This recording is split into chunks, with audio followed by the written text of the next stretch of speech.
G'day everyone and welcome to Reliance Australia. In this episode I'll walk through how I've taken a dark timber wall and finished it into a nice white, consistently white finish. Now that doesn't sound that difficult, but timber is porous and it's not consistently porous over the whole surface either. So when you have a dark surface that you want to make white, it gets tricky and you have to make sure that you get the undercoat and the cover of it done properly before you start applying your top coats to get that nice white finish.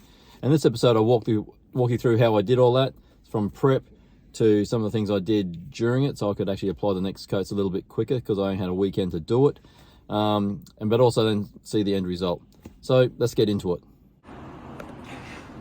Okay, so the job for today is we're going to paint this wall. Now this wall is it's a ply, so it's actually quite porous, which is different to a gyprock wall. So coverage is going to be key. That's quite dark as well, so it goes along there. So I've had to get special paint that is a lot thicker. They reckon it's supposed to cover better. It's supposed to cover in 2 coats, so we'll see if that is actually true or not. So the first step has been to actually remove all the stuff off the wall. So we used to have some pictures hanging up there. We had a lot of stuff on top of the coffee table sitting there. I've also removed all the wood and fire starting kit from around the fireplace. Now that cupboard is heavy on its own, so we've had to empty that as well and move that, but we're going to have to move that piece of the lounge out of the way so we can move that forward so I can actually access that wall. And now when we're talking about access, I'm going to be needing probably get a ladder in there so I can tape up along the roof line and all the way around down the sides easily and safely. So that'll be part of the job to do. But the first step will be to clean it down with some sugar soap.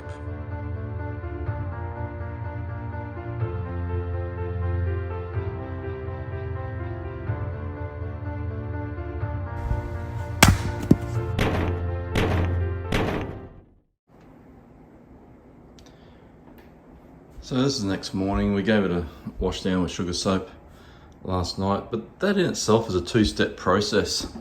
So we have to go through with the sugar soap and scrub it. So I actually use a scouring pad to do that, and then go over it with just a cloth and some clean water and try and get as much of that sugar soap off as possible, preferably all of it.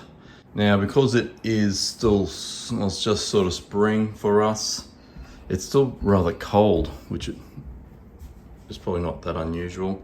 So I've actually left the heater on overnight. I know that might seem rather extravagant thing to do, but I did have the split system going on the dry air cycle. So basically it dries the air out inside the room, but more importantly it pulls the moisture out of that timber, because it is a timber. Well, actually it might even be a veneer finish on that by the looks of it, but look, I just wanted to make sure there's no moisture in that at all, and I didn't want it to be cold or damp either when I started to paint this morning, so that just allowed me to get stuck into it a little bit earlier rather than waiting for the day to get on for it to all warm up.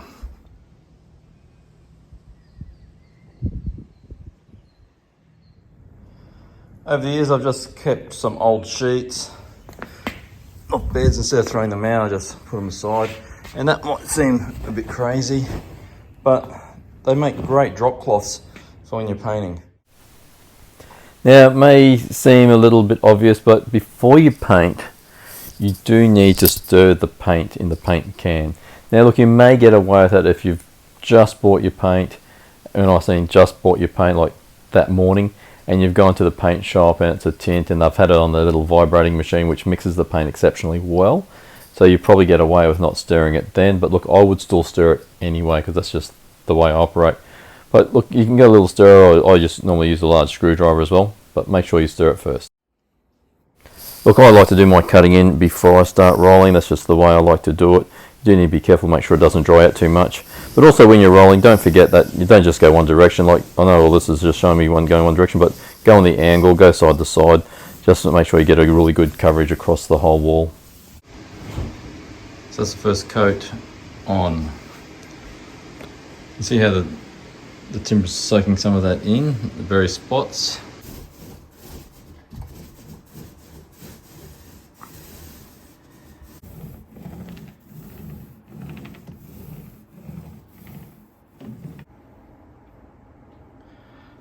go.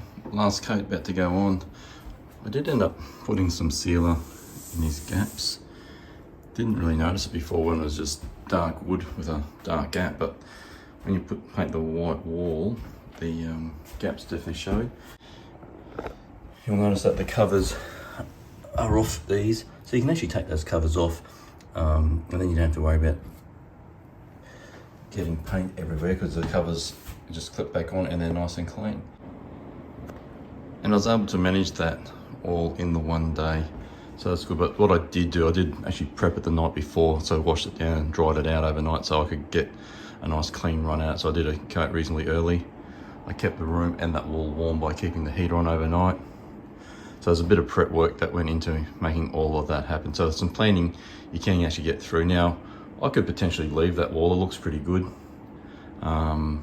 Actually looks really good as far as the paint job goes, but I'll feel a lot more comfortable just putting that last top coat on. So it'll be 2 primers to cover the wood that was there, but then also the 2 top coats to make sure it looks good and stays good moving forward.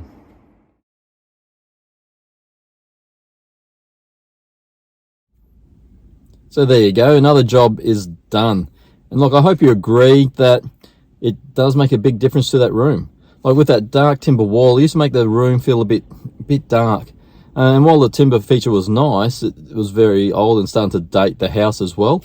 But by making it white, it seems to reflect a lot of light that comes in from the windows on the back of the house. And also that makes it feel a bit light, a bit airy and a bit larger as well. So something simple like just painting a wall can make a big difference to your house. And it is something that I think anyone can do. So if you've enjoyed that, please give us a big thumbs up. And if you haven't already, I'd really greatly appreciate if you could subscribe. And until next time, I'll see you then.